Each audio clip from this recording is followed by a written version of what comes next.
We all know how bad people can be in online games. So we thought, could we make a game that could nudge random online players to be nice? This is how my team is trying to create game mechanics that encourage cooperation between random online players. If you've seen other devlogs, you'll know that they often get pretty technical, but this one will be different. The team started on the game from a more philosophical mindset, but tried to turn that into tangible game mechanics. We all had bad experiences in online games, often with just one person dragging the vibes down. You queue up with a friend, the team starts losing. Just one really upset person in chat, starting to complain or swearing. It's just one person who's acting this way, but suddenly the whole experience feels really bad.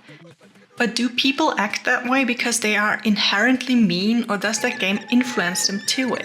Rather than game mechanics about beating each other, could we make mechanics that nudge players into being nice? Even with random people they don't know? And would it even be fun? We'll share some of our answers at the end of this video. Here are 4 ways how we are trying to nudge players to be nice to each other. Encouraging sacrifice. Most games reward players for beating others, finishing the fastest, scoring the most, and oftentimes getting the most kills. So how do we get players out of this mindset? We came up with a mechanic where you can sacrifice yourself to help the rest of the team. This is a platformer, so people know spikes are bad. In our game, we turned spikes into something good.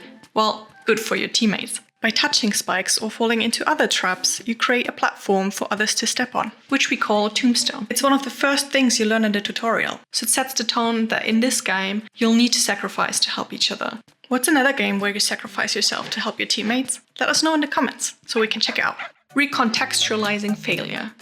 You're probably wondering, but you got revived right away. There's no punishment for dying. What's the point in playing? What's the challenge? Since we don't want dying to be a punishment, they need to revive quickly. That way they are willing to sacrifice without being frustrated.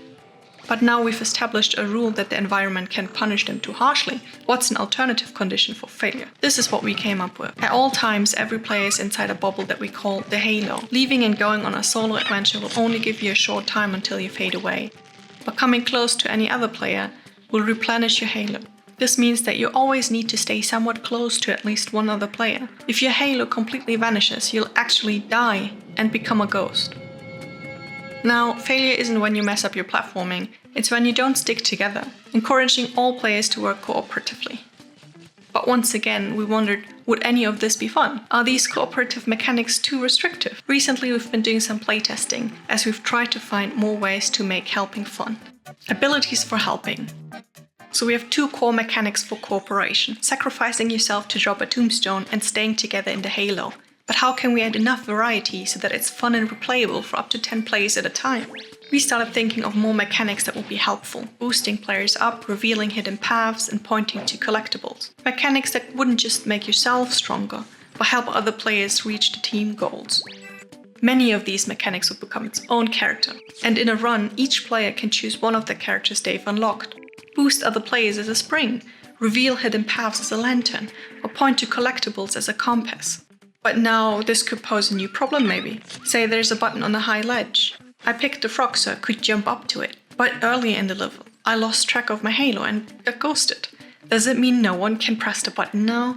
We tried to create many abilities that will provide different ways of solving the same problem. To get to a high ledge, my frog could jump up to it, but a spring could bounce another player up, or the seashell can become a platform. Hedgehog can give walls a climbable property with little spikes to grab onto. And get this, the alpaca can spit on another character, so they can attach themselves to a wall. With 50 characters and their own special abilities, there's a playstyle for almost everyone. Even the blob, the shape you start the game with and can always change back into, has its advantages. Some paths are too narrow for a big character, and that's when you want a blob in a team. Or become a blob yourself. We designed abilities that would help other players solve problems. And even if you lose a character from a team that is essential to solve a puzzle, somebody else gets their shape for the rest of the level. Let us know in the comments if you'd like to hear more about them in a devlog number 2, or even if you have a good idea for a character yourself. Positive communication. Finally, online games have a big issue with in-game communication.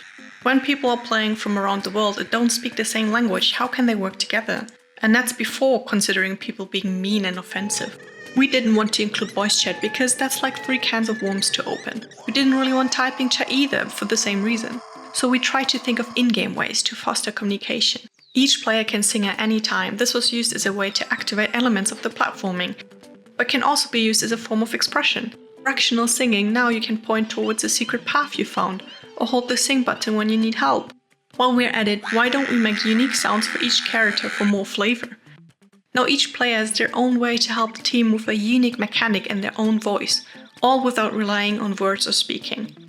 You can also use your karma kiss or our packed emote wheel. So would people actually want to be nice to strangers? How does the whole playing with random players work out? We've been doing a number of playtests and we found that some people actually really enjoyed playing with others they haven't met yet. We got the feedback that they really loved the feeling of successful cooperation, especially when they played with players they don't know. This is what one of them said. Co-op with strangers lets me feel like I can express myself to the world with ease, but not at anyone else's expense. The engaging interactions and emotes, as well as times when I'm eager to show off and shout, "Watch me." Other games offered similar experience I've enjoyed, and Kamazu fits right into their comfort zone. We asked them after the test if they felt lost with how the game was set up, and 83% answered that they were able to understand everything they had to do. The game isn't out yet though, so we still don't have the final answer if people actually want to be nice. What do you think? Would you enjoy the cooperation with somebody you haven't met before? And if you believe in this idea, we'd love your support for Kamazu when it comes out this November. At its core, Kamazu means every good thing you do will earn you karma, both in philosophy, and we named our in-game points karma as well. Sacrificing yourself, sticking together, using your unique traits and singing as one voice. Those are the ways you get through each level and get good karma. The game rewards kindness. And at the end of the day, it's kindness that holds us humans together. It's what makes us feel warm and fuzzy, being helpful for others. Cooperation is wonderful, and we hope that many people will enjoy it, even the grumpiest of our players.